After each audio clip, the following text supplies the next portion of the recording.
Once upon a time, there were two cities. They were located on opposite sides of the world and were vastly different in every way. The first city, named Elysium, was a beautiful place with shimmering skyscrapers, pristine beaches, and lush greenery. The people who lived there were rich, successful, and content with their lives. On the other hand, the second city, named Desolation, was a place of despair and suffering.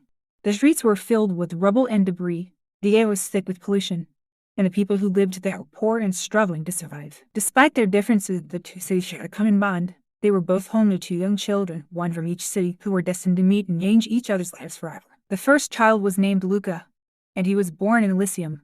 He was the son of a wealthy businessman that had never known anything other than privilege and luxury.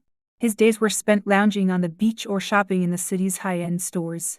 He was well-educated and well-traveled, but he had never seen anything outside of his own world. The second child was named Maria, and she was born in Desolation. She was the daughter of a struggling single mother and had grown up in poverty. Her days were spent scrounging for food or working long hours in a factory to help support her family.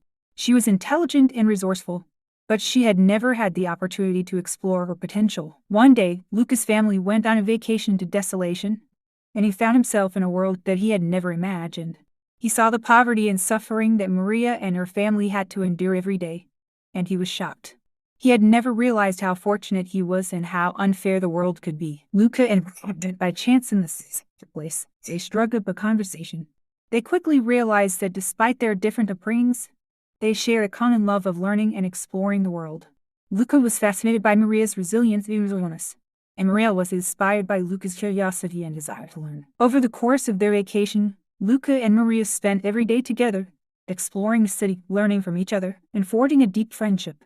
When Luca had to return to Elysium, he was heartbroken to leave Maria and her world behind. But Luca never forgot about Maria, and he used his wealth and resources to find ways to help her in her community. He started a charity to provide resources and education to children in impoverished areas, and he never stopped advocating for change and progress. Years went by, and Luca and Maria lost touch, but they both carried with them the memories of their time together and the impact they had on each other's lives. They had come from two different worlds, but they had found a common ground, and their friendship had changed them both for the better. And so, the tale of two cities, of Elysium and Desolation, was really a story of two people, Luca and Maria, who had come together and created a bridge between two worlds. Their friendship had transcended their differences, and they had inspired each other to be the best version of themselves. As the days went on, Max grew more and more accustomed to the rhythm of life in the city. He discovered new places to eat and drink, and he landed a job at a local theater. Life in the city was vibrant and exciting, and Max found himself reveling in its energy. Meanwhile, on either side of the world, Rachel was adjusting to her new life in the rural village. She spent her days working in the fields, helping tend to the crops and livestock that sustained the community. Life in the village was simple and quiet, and Rachel found herself enjoying the peacefulness of her surroundings. Despite the distance that separated them, Max and Rachel remained in contact, sharing stories and updates about their lives. Max would send photos of the bustling streets and skyscrapers, and send snapshots of different countries and villagers. They marveled at how different their lives had become, yet how they were both happy in their own way. One day, Max received an invitation from Rachel to visit her in the village. Excited at the prospect of seeing his friend again, Max hopped on a plane and journeyed to the other side of the world. When he arrived, Rachel greeted him with open arms and showed him around the village. As Max explored the village, he was struck by how different it was from the city he had grown to love. He soon realized that despite their differences, the city and the village were not so different after all.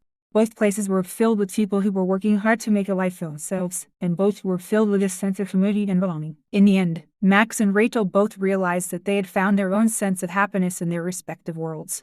They may have been living in two different cities, but they were both living in a world full of wonder and possibility. And in that realization, they found a common ground that transcended the boundaries of geography